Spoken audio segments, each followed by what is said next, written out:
সংখ্যালঘু নির্যাতন তো হচ্ছে ভারতে। ভারতের এক একটা মসজিদ তারা ভাঙতেছে এখন। এটা এটা এটা একটা লক্ষণ। আস্তে আস্তে ওর মানচিত্র মসজিদের মতোই ভেঙে খান খান হয়ে যাবে ইনশাআল্লাহ। এরা যেমন অখণ্ড ভারত চায়, আমরাও অখণ্ড ভারতই চাই। আমরা চাই অখণ্ড ভারত হবে কালিমা লা ইলাহা ইল্লাল্লাহ মুহাম্মাদুর রাসূলুল্লাহ। আপনারা তো মনে করেন যে ভারত আমাদেরকে ঘিরে রাখছে, তাই না?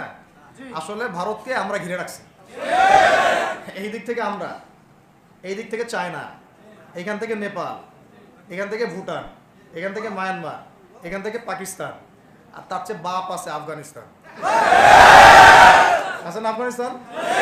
নেপাল ওকে টাইম দেয় না, ভুটান টাইম দেয় না, মায়ানমার টাইম দেয় না, চায়না তো দেয়ই না। আর আমরা তাকে একেবারে প্রভুর আসনে বসায় রাখছি। আমরা কি দিছি?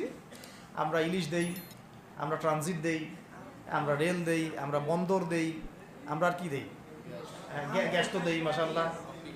তারপরে পণ্যগুলো তো দিচ্ছি, গার্মেন্টস দিয়ে দিচ্ছি, আমাদের প্রশাসনের মধ্যে লোকজন দিয়ে দিচ্ছি, কর্মী শ্রমিক দিয়ে দিচ্ছি। যদি কখনো বাংলাদেশে দেখা যায় যে দেশের শত্রুরা বা দিনের শত্রুরা বা উগ্রবাদীরা এই দেশের স্বাধীনতা সার্বভৌমত্বের উপর আক্রমণ করে, তখন কি আমাদের উপরে জিহাদ ফরজ হবে কিনা? এখন যদি তাই হয়, এখন আপনাদের কি মনে হয় এটার সম্ভাবনা আছে না নাই?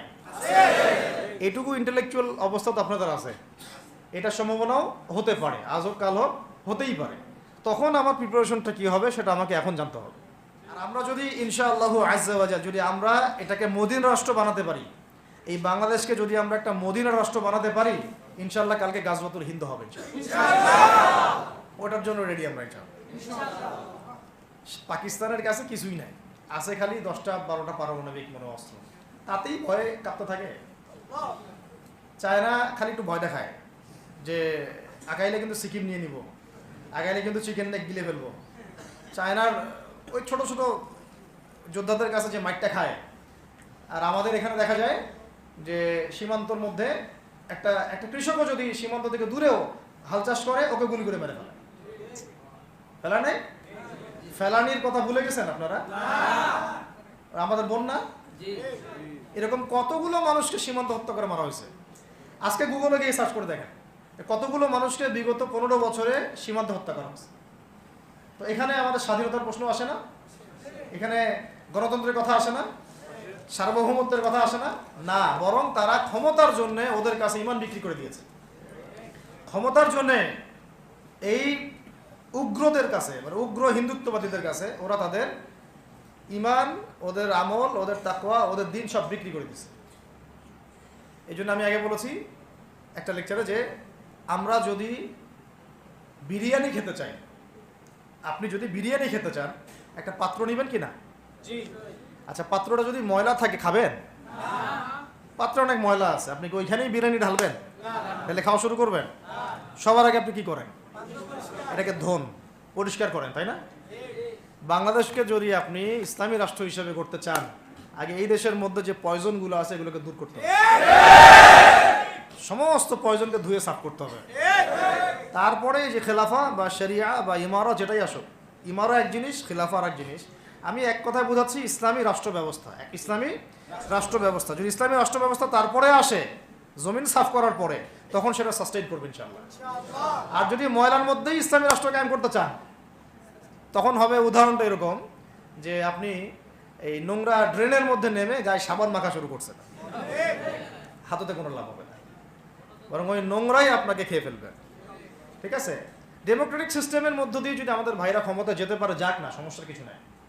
এটা কতটুকু জায়েজ না জায়েজ, হালাল হারাম, সুন্নত, এদিকে আমি যাচ্ছি না। এবং এটা নিশ্চিত তারাও জানে এটা সুন্নাত না, তারাও জানে এটা কি না, সুন্নাত পদ্ধতি না। কারণ রাসূলুল্লাহ সাল্লাল্লাহু আলাইহি ওয়াসাল্লাম দাওয়াতের মধ্য দিয়ে এবং সশস্ত্র যুদ্ধের মধ্য দিয়ে মানে মক্কা বিজয় করেছেন। দাওয়াতের মধ্য দিয়ে তিনি মদিনা রাষ্ট্র কায়েম করেছেন। তারপরে মদিনা রাষ্ট্রকে বেস করে আস্তে আস্তে আরও রাষ্ট্রকে এক্সপ্যান্ড করেছেন। বদর, উহুদ, খন্দক, খায়বার এগুলো হয়েছে, আস্তে আস্তে মক্কা বিজয় হয়েছে। মূল ছিল আগে মদিনা রাষ্ট্রটা কায়েম করা। তো আমরা যে কোনোভাবেই হোক মদিনা রাষ্ট্রটা আমাদের কায়েম করতে হবে আগে, তারপরে ইনশাআল্লাহ তাআলা দেখবেন, হ্যাঁ, ওই অখণ্ড ভারত আমরাও কায়েম করবো ইনশাআল্লাহ। সংখ্যা দিয়ে কিচ্ছু না, ওদের সংখ্যাকে আমরা ভয় পাই না, ওদের সংখ্যাকে ভয় পাওয়ার কিচ্ছু নাই, সংখ্যাকে ভয় পাওয়ার কিচ্ছু নাই। কারণ কোরআন, এই যে কোরআন আমার সামনে যে কোরআনটা আছে, এটা দেখে একটু খারাপ লাগলো। কোরআনের যে অবস্থা, এটা খুব মনের কষ্ট দিল আর কি। কোরআনটা হবে চকচকা, এটা দেখে বোঝা যাচ্ছে এটা অনেকদিন কেউ পড়েই নাই। আপনাদের বাসার যদি কোরআনের এই হালত হয়, তাহলে আমাদের দ্বারা দিন কায়েম হবে না। আপনার কোরআনের হালত হবে এমন যে কোরআনে এক বিন্দু পরিমাণ কোনো ময়লা নাই, প্রত্যেকদিন আপনার হাতের স্পর্শেই ময়লা দূর হয়, তখন এই কোরআন আপনার পক্ষে কথা বলবেন ইনশাআল্লাহ।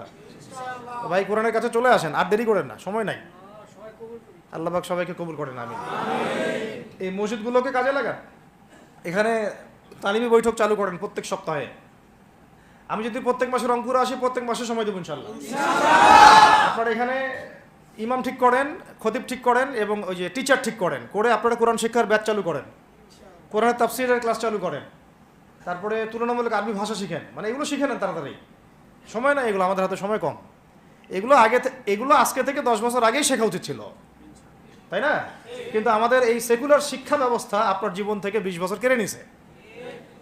20 বছর পড়াশোনা করার পরে আমি চ্যালেঞ্জ করতেছি, এই যে লাখ লাখ টিচারকেও যদি আপনি কোরআন তেলাওয়াত ধরেন, সহি বলতে পারেন না, অথচ তারা জাতির শিক্ষক হয়ে বসে আছে। সেকুলার শিক্ষা ব্যবস্থাটা আমাদের জীবন থেকে পুরা ইসলামের হকটাকে নষ্ট করে ফেলছে।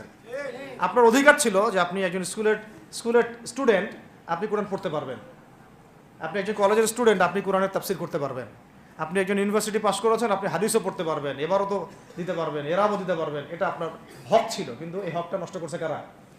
এই সেকুলার শিক্ষা ব্যবস্থা নষ্ট করে ফেলছে। এখন তো কিছু করার নাই। তো এটাতে আমাদের দোষ কি? আমাদের দোষ হচ্ছে আমরাই তো তাদেরকে ভোট দিয়ে উপরে উঠেছিলাম। আমাদের বাপরা উঠাইছে, আমাদের বাবারা উঠাইছে, তার বাবারা উঠাইছে। আমরা তো ওই সময় ইনসাফ করি নাই, ফল আমাদেরকে ভোগ করতে হয়েছে। আপনার এই প্রসঙ্গটা দুটো কথা বলেই ফেলি, নাহলে আমি মানে হকাদায় হয় না। একটা মুসলিম ঘরের ছেলে, তার অধিকার নাই প্রাইমারি স্কুলে গিয়ে সে কোরআন শিখবে? আচ্ছা, আমাদের মৌলিক অধিকার কি? খাদ্য, বস্ত্র, বাসস্থান, শিক্ষা, চিকিৎসা, 5টা বলি না? তো কোরআন আমার মৌলিক অধিকার না? মুসলিম পরিবারের সন্তান আমি, কোরআন আমার মৌলিক অধিকার না? তারপর প্রাইমারি স্কুল আপনাকে শিখায় নাই, হাই স্কুল আপনাকে শিখায় নাই, এমনকি কারমাইকেল শিখাইছে আপনাকে, বেগম রোকেয়া বিশ্ববিদ্যালয় শিখাইছে, এরাও শিখায় নাই।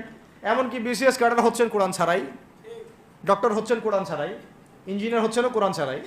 এমনকি শিক্ষা কমিশন গঠন হচ্ছে, ওই কমিশনের লোকদেরও কোরআনের জ্ঞান নাই। টকশোতে এসে আবার ঠিকই পটর করে, কোরআনে পড়তেও পারে না, টকশোতে এসে পটর করে। এই তো বিগত 10 বছর তো টকশোর বছর ছিল, খালি টকশো, দেখেন নাই? আলোচনা একটা ন্যারেটিভ তৈরি করা হচ্ছিল, ইসলাম নিয়ে যারাই কথা বলবে এরাই জঙ্গি, এরাই মৌলবাদী, এরাই সন্ত্রাসী। হ্যাঁ, তো কিভাবে মানুষের ব্রেইন ওয়াশ করা হয়েছে। আমি আসলে অবাক হয়ে গেছি এই ঘটনাতে, জুলাইয়ের ঘটনায়, যে যুব সমাজকে ধ্বংস করার জন্য তারা 20 বছর ঢেলে দিছে, ওই যুব সমাজই তাদেরকে পিটাই বের করছে। আল্লাহ পাকের কি পরিকল্পনা! আপনাদেরকে ধ্বংস করার জন্য 20 বছর ধরে তারা সিলেবাস কারিকুলাম করছে।